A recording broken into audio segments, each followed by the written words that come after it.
guests just introduce themselves. Hi there. Thanks for inviting me to speak with you.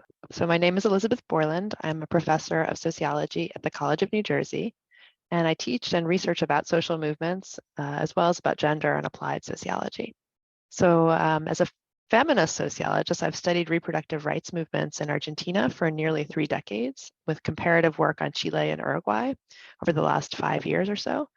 And I'm interested in the connection between abortion rights and legal activism at a time when policy changes are making abortion more accessible in South America, even as it's become less available in the United States and in some other cases like Poland. Yeah, I wanted to have you on. Basically, I'll admit I am not the most politically engaged person. I follow politics, but I don't really do much. And I guess it's partly laziness, maybe some cynicism, but probably also some ignorance. Basically, I don't really know how activist movements even work or the best ways to get involved. And I don't think I'm alone in sort of that perspective. So I do vote, of course, but I see that as sort of the bare minimum of involvement politically.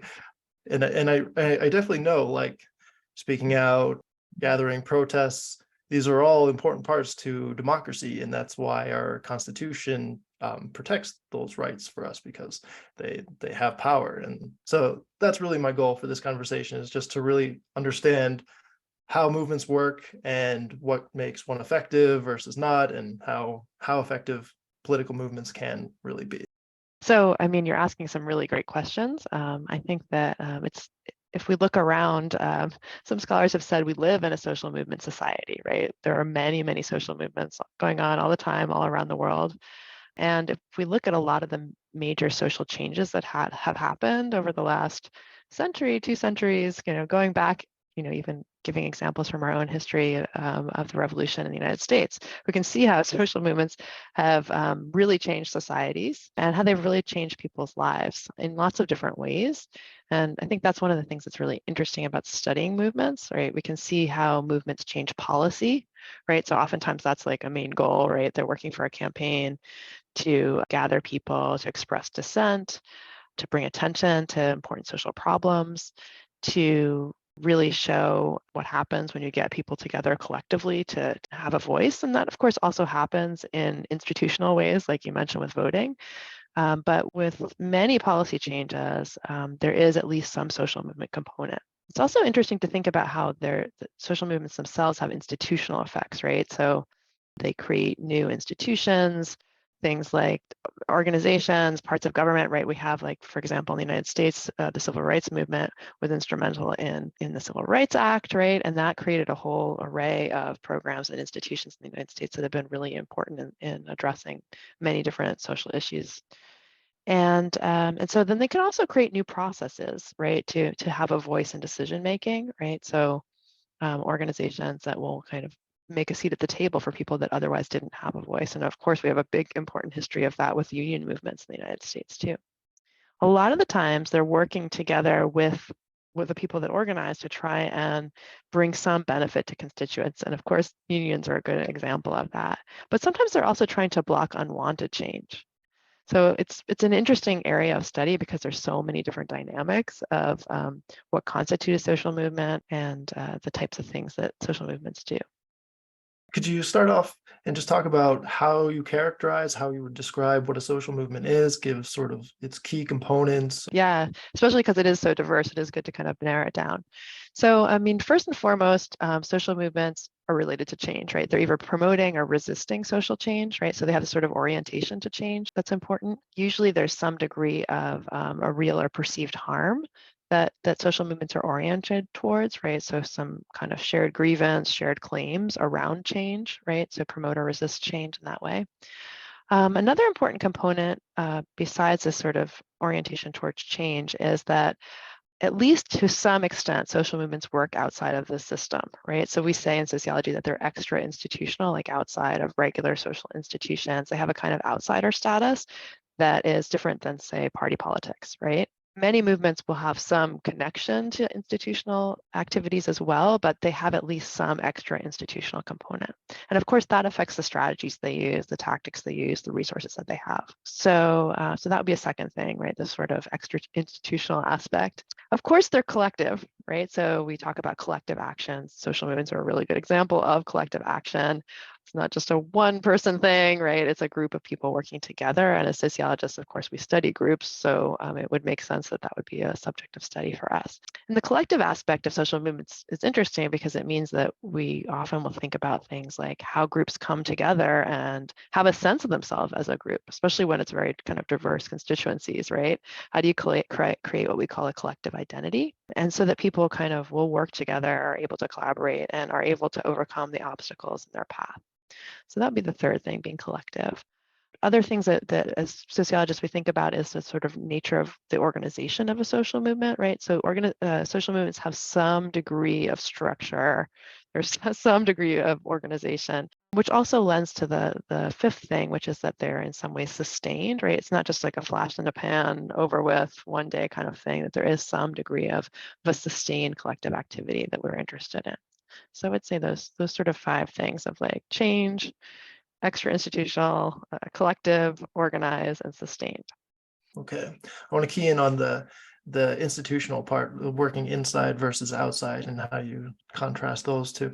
So why would you need to work outside of an institution, and how do you gain power from being outside? Yeah, that's a really good point. And I probably could have added that to my list. Most social movements in some ways challenge authority or cultural beliefs and practices too. So there is usually some kind of challenge of the social order, that if you're going to challenge people who have power, if you're going to challenge established cultural beliefs and practices, if you're going to challenge authorities, right, you are going to have to in some ways operate outside of existing institutions. I was listening to a podcast with Malcolm Gladwell. He's one of my favorite authors, and he talks about that they often come about after a perceived illegitimacy of a ruling institution, I suppose. Basically, you no longer perceive the ruling body as being neutral or fair or trustworthy, and that would give you reason to work outside of that institution then. Mm-hmm. Yeah, exactly. It's sort of really about that cultural frame, right? Like of how we might think about institutions, and it opens up maybe a place to, we would say in sociology, a kind of a political opportunity, sometimes also a cultural opportunity to kind of address that perceived illegitimacy. Okay.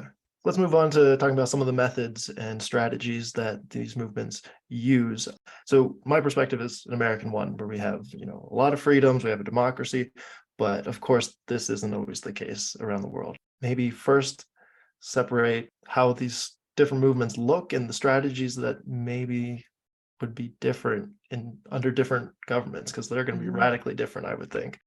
So Yeah, and this is go ahead actually and one of the start. things that I find really fascinating about social movements. And I think if, even if you're somebody that is reading the news and is kind of paying attention to global events, there's an incredible diversity of forms and strategies that we see on the ground in social movements. And you're totally right. It has a lot to do with what the political opportunities are and what the opposition and threats are and risks involved in organizing. I think it also, though, has a lot to do with culture too, right? So in the United States, we quite commonly see some social movements having really large professional organizations. They tend to, we can have like big groups like the ACLU that are very well funded and have a lot of resources and have a lot of infrastructure that is, quite formal and professionalized. But of course, we also have a lot of grassroots organizations, much more local, often less formal, maybe formed of people that are more on the ground and dealing with the problems that they're addressing on a daily basis. So we have kind of a very wide array, even in the United States, of organizations. In many places, some of those larger, sort of more professionalized organizations are less common. So I think that may have to do with, political openings and things like, as you're suggesting, like how much democracy there is and those sorts of things. But it can also have to do with resources on the ground too, right? Of whether people have the capacity to be able to organize in that kind of way, if they have the resources and the kind of the infrastructure that would be necessary. So that's one aspect of diversity, right? Really thinking about kind of the way that organizations or collective groups kind of come together to do the kind of organizing.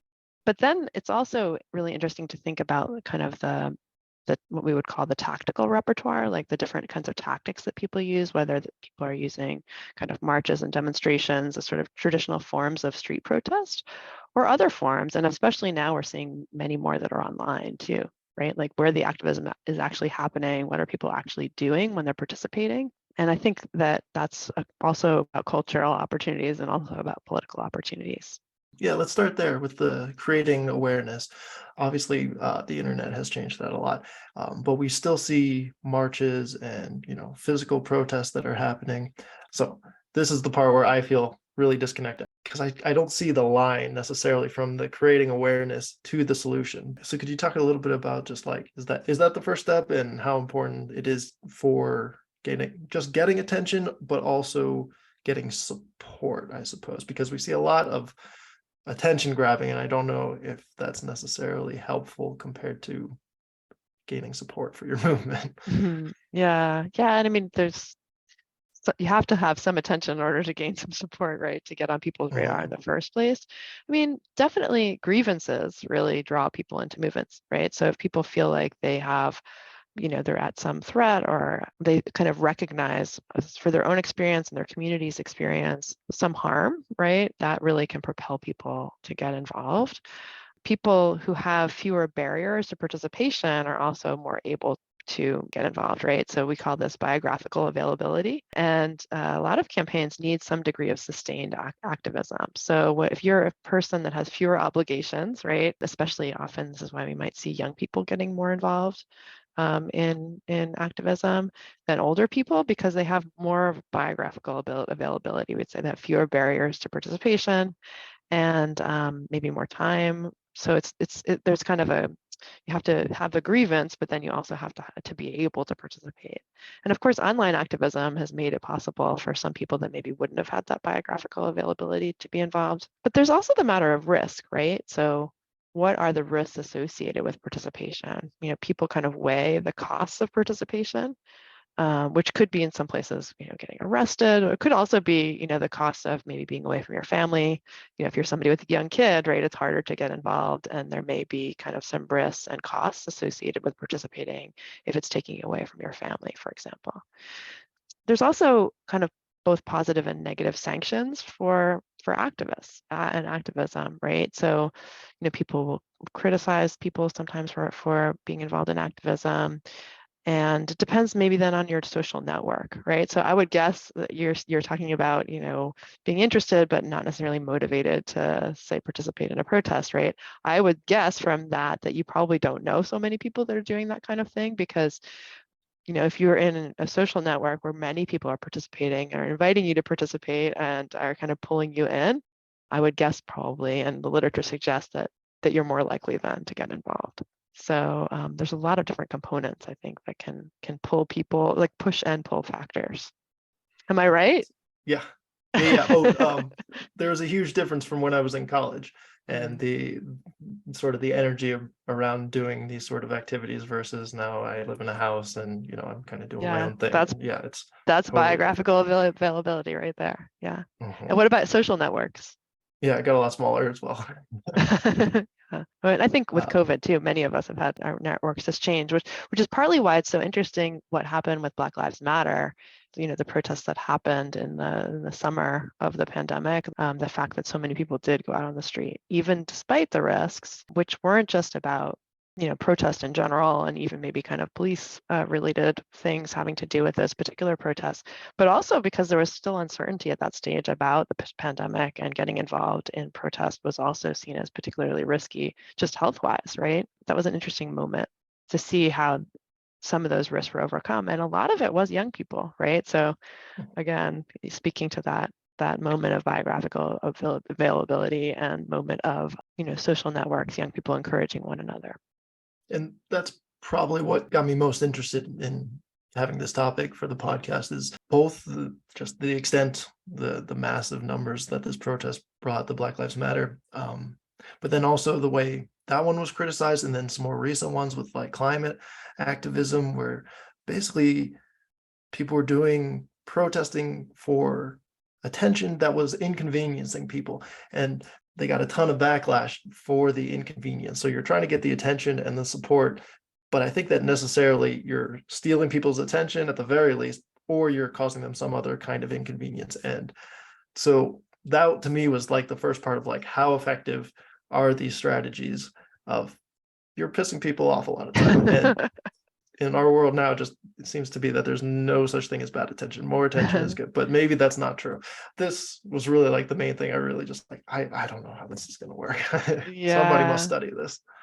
Yeah, it is really interesting, and it's complicated, right? Because as you're saying, you can have this sort of backlash to movements. As you said, you can piss people off when you, I don't know, block traffic and create various kinds of disturbances, which is something that it's, in order to get the attention nowadays, right? Like our news cycles are so fast, like the online environment is so dynamic that changes in technology and social media kind of have reshaped activism and movement cultures, and it means that yeah, you may be pissing people off, and that may be part of what you have to do in order to get attention, to get people involved and informed. Climate change is a big one there, right? So easy for people to kind of lose sight maybe of what's going on with the climate in their day-to-day lives. And yeah, it is a risk kind of alienating people that might otherwise support, but it seems like the many movements kind of take that calculated risk and realize that they're going to need to do something to capture attention, given the kind of dynamic nature of social media and the media in general. And I think an important part of that probably is the narratives that surround these sort of protests. And I imagine they've changed a lot with how the media has changed, because it was really like just a few ways that people were getting their information about these movements in the past, and maybe some places still. And now the narratives about different movements, just like they just, you have a shotgun of just, they spread out, and they Yeah. can be everything depending on where you get your news source. It can be good, it can be bad, it can be crazy, it can be like, just the perspectives on what's going on are so diverse. And I'm just thinking of like, again, I was listening to a podcast where they talked about how they, in the civil rights movement, they really tried to control the narrative. They went into specific towns with specific antagonists in mind and provoked them in very specific ways, and created this dynamic of like, we're the innocent people marching and these are the big baddies attacking us. And I don't know how easy it is to do that sort of thing anymore. Yeah, it is true. I think that's sort of that dynamic nature of the media. I mean, one of the things that social movements need to do is they need to do what we call collective action framing. They need to frame the issues that they're concerned about to mobilize others and to gain support from the public, right? So, that involves like explaining what the problem is and who's to blame, and then proposing solutions, right? And strategies that will be effective. And finally, like motivating people to actually get involved. And I think that becomes even more challenging in this kind of landscape, like trying to do that like core task of harnessing people's attention to explain what the problem is and the solutions and the motivations for getting involved. It becomes even more challenging when there's so many versions of events, so many ways that might appear, so many even places where you can do that work, right? Whether it's online or in different media environments, right? And I think activists have a real challenge to sort that out and to stay on message, as you're saying, right? Like even if they have a decision together to do that collectively and come to some conclusions, it can be challenging to kind of prioritize and to really stay on message with that stuff. And then back to the marches, I had a question about that. Are they just for attention? Because we often, maybe more so lately, I'm not sure about the historical context, but we see them often become violent, or at least destructive, uh, in the form of rioting and so forth. And is that sort of implicit in every march, even the peaceful ones? It seems like even if they're not violent, it's sort of a demonstration of like, we have a lot of people here, and we Yeah, have the there's a reason capacity we for call them violence. demonstrations, right? Okay. Okay. I guess that's I right. mean, I think that nonviolent civil disobedience is a really interesting case, right? So it's a really important social movement strategies. Obviously, you mentioned the civil rights movement, but it's been used by movements that risk violent oppression in particular, because it's a really an important way for activists to de-escalate violence by responding peacefully, right? So we have like Gandhi in India developing, some key strategies that have been important and influential around the world, right? In his resistance to British colonialism. And so, this sort of the crux of that is that nonviolent civil disobedience is like refusing to follow laws that you see as unjust, right? So movements will coordinate, and often in very well-timed kind of ways, very strategically, as you're kind of mentioning about the civil rights movement, to not abide with policies that they see as like unjust, to have these sort of coordinated peaceful actions and demonstrations. And sometimes it does result in violence against the protesters, right? And that makes their opponents look bad. So it's a really interesting case, right? Because who can do that might vary, right? What kinds of tactics might seem appropriate. And I think one of the things that's kind of interesting with Black Lives Matter is when Black and brown people are doing that kind of activism nowadays, it's perceived differently, right? And maybe there's more critique, the discussion that comes up. And I think that's not a coincidence, right? Like there's a reason why that is happening. We even had some instances in the same summer protests where you had groups of white mothers that were going out and surrounding Black protesters as like a kind of a protective shield, as a strategy to kind of make that point, right? To show that there was a differential treatment of how Black activists were being perceived in those protests compared to, say, like the white suburban kids that were doing it in, the next town over for me, and getting a different type of attention. So who's doing those tactics, I think, matters, I guess is what I'm saying, right? Even those those nonviolent protests, disruptive kinds of protests is perceived differently depending on who's doing it. Yeah, definitely. I wanted to talk about, to me anyway, they seem more tangible ways you can manifest power through a movement. Either you talked about strikes, but I would include boycotts, other things like that, where you have a direct impact on the institution that you're protesting against. These, if done effectively, these can definitely get results, and like directly you can see a one-to-one line. These people, okay, they're feeling the pressure, they have to buckle to some usually economic pressure, but I don't know, maybe there's some other ones as well. Yeah, these sort of economic, whether boycotts and strikes, they can be extremely effective, especially when they're targeted in the way that you're suggesting, right? So it's a way to really harness the work of the movement.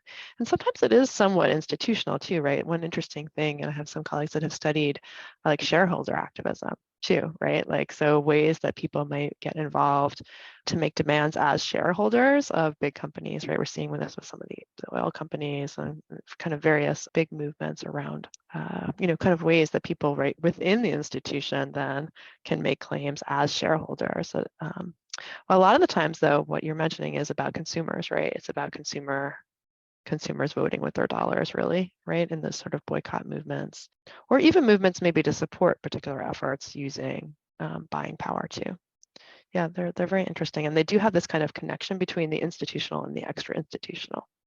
So yeah, the sort of the famous one in the U.S. was the bus boycotts during the civil rights movement, and I feel like I haven't seen an effective boycott in a long time, because, and maybe that's just because they're not targeted, like you said, and maybe even hurts your cause to some extent when you see an ineffective call for a boycott, and you see oftentimes the counter protesters will go and support them, and then it's just like Yeah, I totally would say that's ineffective. an interesting dynamic that we've seen a lot lately, right? Where there's like, the boycott, but then the other side of the boycott kind of washing out the effects, especially Yeah. with social media and so much buying now that happens online too. I think it makes it easier for people to do that kind of work than maybe it would have been, right? I mean, a bus, if you're boycotting the bus, right, there's only one bus, right? But nowadays, with a lot of the consumer boycotts, there are alternatives, and people will, make use of that, and the fact that people from other places can come and purchase online things, right? It changes the dynamics of a boycott. I read an article talking about strong ties versus weak ties in social movements, and how especially we have a lot of weak ties on social media now. And in the past, the really effective movements that we see seem to be these strong ties, that these communities that organize together, and maybe just being in person has some value. that way as well. Yeah, I mean, this has been a concern. I think, Robert Putnam wrote his sort of famous 2000 book, Bowling Alone. Now it's more than 2 decades ago that he wrote that book about the sort of decline of social network ties in the United States, right? Like that, this sort of the thesis that we used to bowl in leagues and now we bowl alone, right?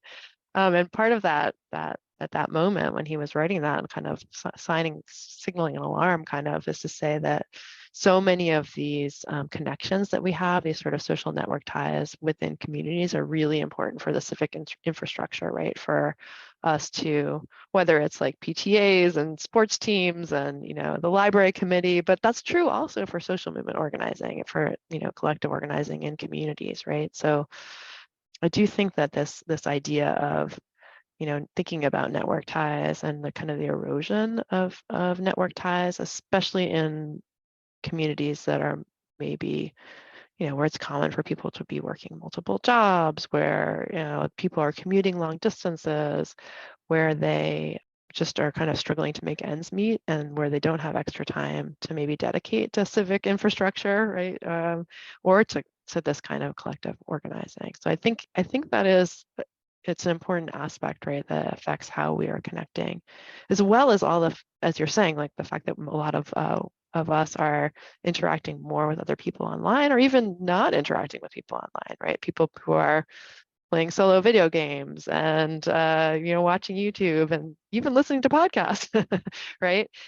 With time that maybe otherwise would have been spent more collectively with other people. Especially with people outside of their household, because those ties are particularly important for this sort of involvement, right?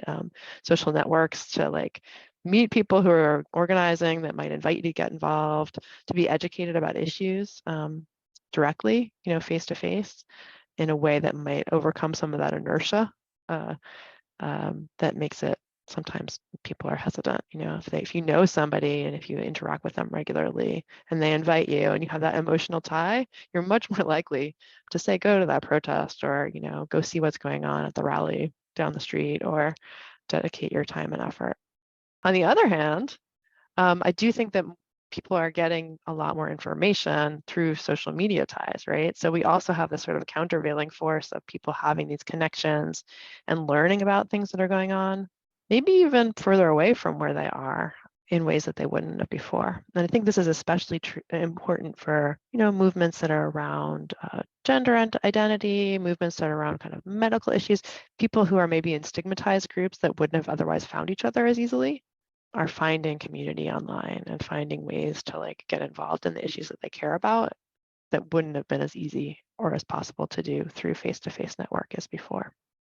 And it made me think of a kind of an interesting, deeper philosophical point about our networks that we have and how it impacts just society in general. It affects these social movements, but it affects so many other parts of our lives. And yeah, I think that's a really significant way that I guess human socialization has changed just very recently. Really big. Yeah, I think Yeah, I don't think we stop and think enough about that, right? Like, we're so immersed in it, and it's such a yeah, part of our everyday lives, that like how much things have changed in a pretty short time.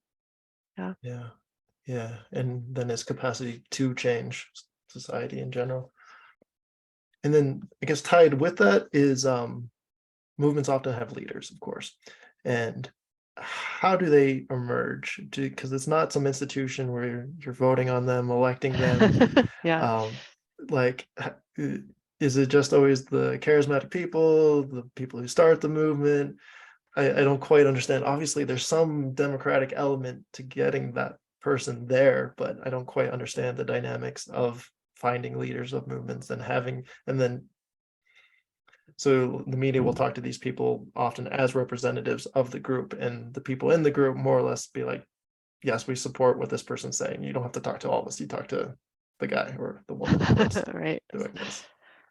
Well, that varies a lot, right? It varies a lot. As I said before, you have movement organizations that are much more professionally structured, where it's very clear, where they have very clear mechanisms for kind of a formal authority, where there may be even voting within the group, right? So like it's not, it does happen sometimes that organizations will vote to have collective, leadership of some sort. And you're right, charisma is an important factor too, right? So as a sociologist, I always think, when I think about charisma, of Max Weber and his arguments about charismatic authority, and the sort of idea that it's really vested in the person. We have some really key and important examples of social movement leaders, people like Gandhi, as I mentioned before, Martin Luther King, of course. Even Greta Thunberg has an interesting kind of recent example of a different kind of charisma. So we often notice those leaders a lot, and they are, speaking out on behalf of their groups. But I think there's also an awful lot of kind of collective organizing that's going on, where leaders are not seen in that way, right? As somebody who studies feminist organizations, a lot of times, especially with more grassroots types of organizations, they can be much more interested in shared leadership and kind of collective organizing that doesn't involve some kind of hierarchy. So those processes are really interesting, like to figure out then, okay, well, if that's the case, like who speaks for the group and how do we decide that? How are we going to make kind of final level decisions, especially as movements get bigger?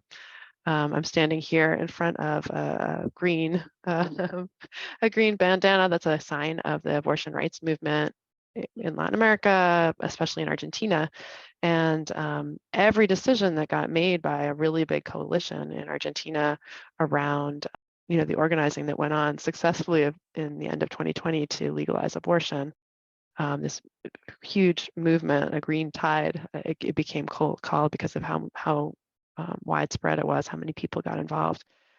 Every stage of that, there was a kind of collective process of plenaries and of many, many discussions over a long period of time to figure out the strategies and the tactics and, even the color of the bandana, right? Like there's so many decisions that people have to make within movements.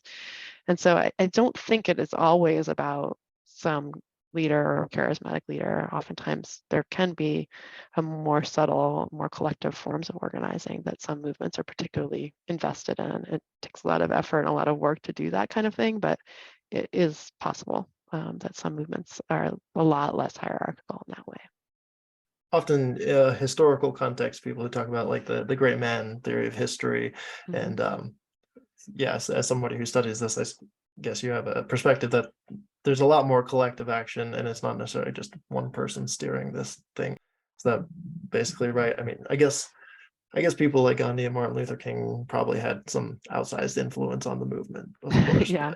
But, Yeah, and they certainly got a lot of attention too, and got put forward for attention.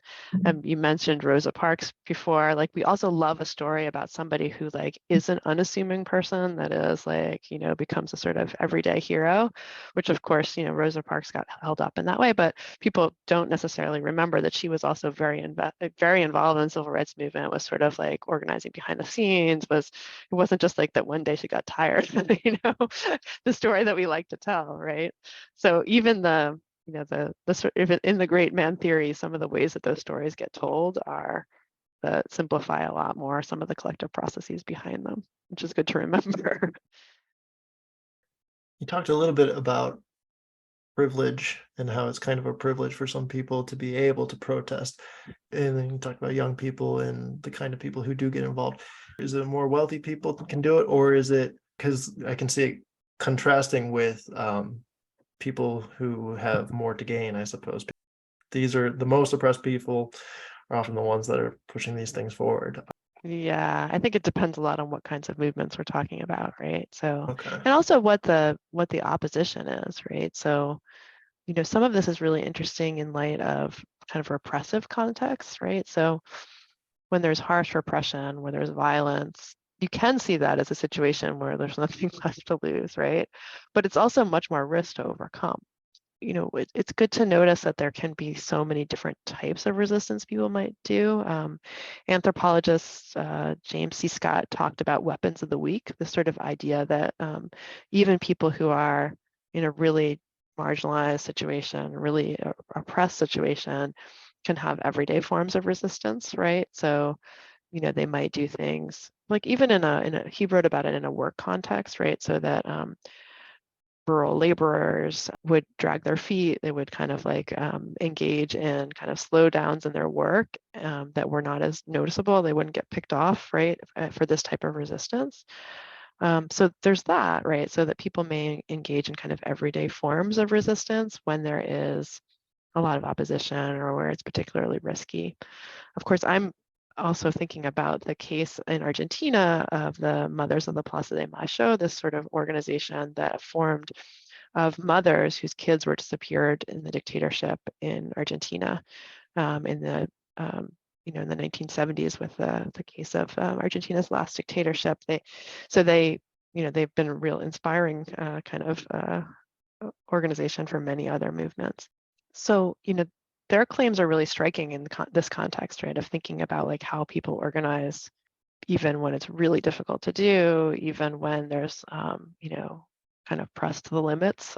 They came out because, yeah, in some ways they felt like they had nothing left to lose because their kids were lost to them, right? So they had these disappeared kids, and they had making demands against the military dictatorship, right, for human rights and for democracy. It was really risky to do, but they became known for that, right? Like they were able to get attention, world attention for it, and to make this kind of collective stand in the face of the oppression of the dictatorship, which was incredibly brave, and to work for those kind of broader over time, broad social justice goals. So I guess I think there's lots of ways that people do get involved, and sometimes it is people who have, more to lose, right? And sometimes it is people who have less to lose that do get involved. You focus a lot on women's issues and women's involvement in movements, it seems like. Could you speak a little bit to perhaps every part of the world has had women's rights movements, and iteratively they're one of the groups, I guess, that are protesting and need these social movements and that are leading many of the other ones. So I was just wondering about sort of the unique role that women have. Yeah, that's a kind of a great and a very big question. Yeah, I know. So, I mean, I think that, we talked in the beginning about how movements challenge authority, or they challenge kind of the status quo.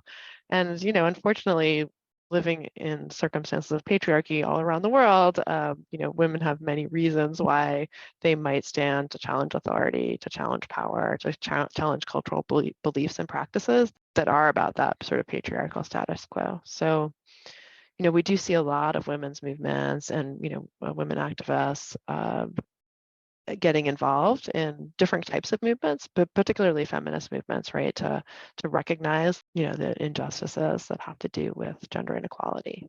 And so, yeah, I think there's many, part of the reason is that, right? It's about challenging authority, challenging the status quo when the status quo disadvantages people because of gender. So I guess we shouldn't be surprised. We shouldn't be surprised by that. I think you said you study some of the legal ways that people try to get, so that would be through the institution then. Yeah, I mean, it's interesting. I've been studying legal activism and what's called cause lawyers. So people that, lawyers that are involved in activism and that are taking on particular cases, working with clients or working, with court processes, legal processes to try and advance claims. And it's been especially important in Argentina and its neighboring countries where there have been some openings in access to abortion rights, but that it really depends a lot on good implementation, right? We see it in the United States too, with all the debates now and what's going on in the court systems, right? With Roe v. Wade and now in Texas and in many places where we're watching cases go through the courts, right? So these are often lawyer activists that are involved, and in the case of abortion rights, it's feminist lawyer activists. So I've been doing interviews and talking with people that are involved in these activities, the sort of strategies of cause lawyering, sometimes strategic litigation, like to advance particular legal claims in the courts, but often as a defensive mechanism, like where people who are pregnant are being denied their right to access legal abortion, right? So feminist lawyers get involved in these cases. And it's kind of interesting because often it's a type of activism that is happening in the courts, right?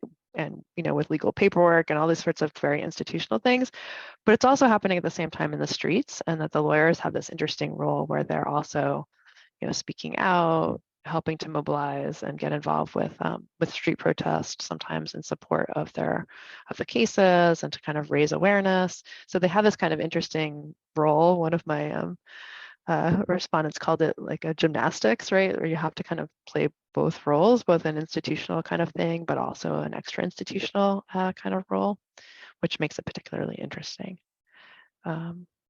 Yeah, so I've been, I'm working on, project doing kind of comparative work across Argentina and Chile and Uruguay, which are 3 cases that have had over the last decade openings to have more access to legal abortion, but that it's been quite contested in various ways with the law. Mm-hmm. Let's see. Yeah, so that's all my questions. Do you want to just give a sense of your work, what you study, and maybe what you see other people doing that you think is interesting? Yeah, I think that, like, as we said before, a successful social movement has to motivate people to get involved, but I think that can be increasingly difficult given how diffuse our attention is now, right? So, we have online activism, but getting people to actually get involved and do it in a way that kind of expresses power for your cause is really challenging. So I think there are a lot of people thinking about kind of the ways that technology, kind of changes in technology and social media have reshaped activism and even the cultures of movements themselves. So that's like an interesting area to kind of watch and follow as we were talking.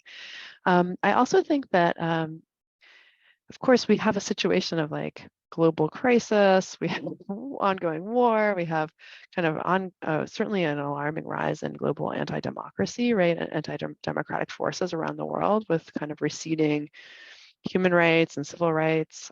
So I think that we're in kind of an interesting moment right now where a lot of those things affect social movements. Like they're responding to those things, but they're also affected by them, as well as the pandemic, right? We're still in a period of pandemic, and we've got the climate crisis too. So there's so much going on that movements are on the forefront on, and kind of having to respond to, and also trying to lead the way on. And it's an interesting time to be paying attention to social movements. We should all be paying attention to social movements.